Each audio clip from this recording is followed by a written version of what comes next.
এই জুবিন হল হুলাৰ ভাই মূলা, তাক যোনে যি কয় তাকে কৰে। এই চামকানু মহন্তৰ ইনকাম সেই জুবিনেই নৰ্থ ইষ্ট ফেষ্টিভেলত লৈ যায়, ইফালে পাপন নিয়ে, পাপন চিয়ানা মাল, ই বুৰ্বক হয়, ই ইয়াক যোনে যি জেক দিয়ে, মই পাইছোতো তাক বহুত দিন গানে কি আনে চিনেমাখনত, তাক যোনে জেক দিয়ে সি সেইটোৱে কৰে।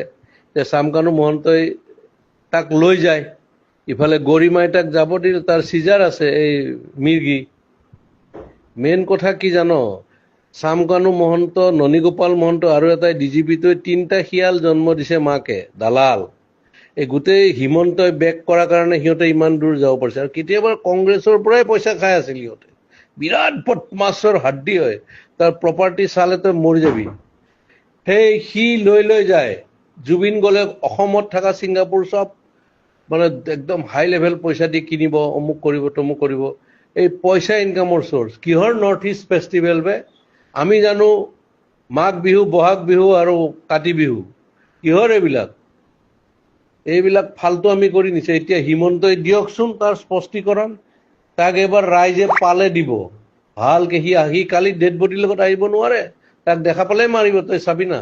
আৰু আজি কিমান ডেকা ল'ৰাবিলাক আজি চাবি, তই কালি ৰাতিপুৱা গম পাবি, বহুত চুইচাইড কৰিব, ইমান হাৰ্ট ড্ৰপ।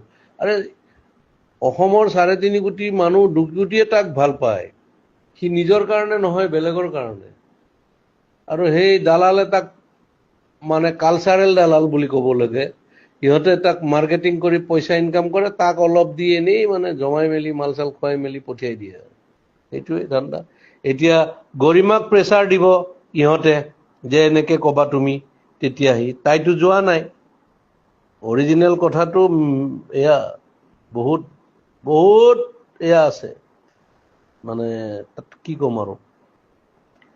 তাক মাৰা প্লেনো হ'ব পাৰে, কিবা হ'ব পাৰে, কি হ'ব পাৰে, চব দালালি পইচাৰ ধান্দা গেলা।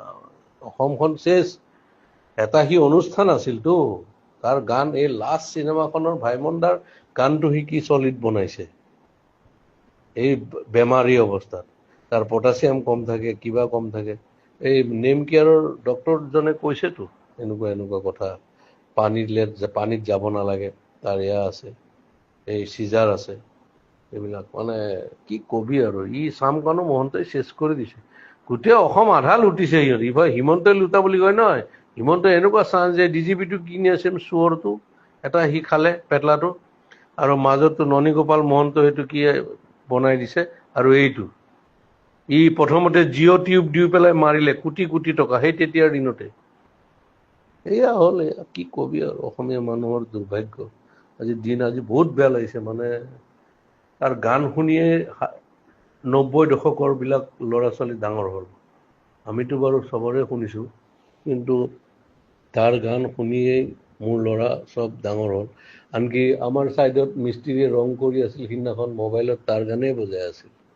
এই তেনেকুৱা কথা আৰু কি কৰিবি ক, এইটো দুৰ্ভাগ্য। সিও বেপৰুৱা মানুহ, সিও মানে এনেকুৱা, সেইকাৰণে হ'ল আৰু। এই মাইকেল জেকচন 50ত মৰিল, ই 52 মৰিল, কিশোৰ কুমাৰ 58ত মৰিছিল। এনেকুৱা আৰু উপায় নাই আৰু, মৃত্যুৱে যাক লৈ যায় সেইটো। বাকী চব মানে কি কবি আৰু, কৈ লাভ নাই।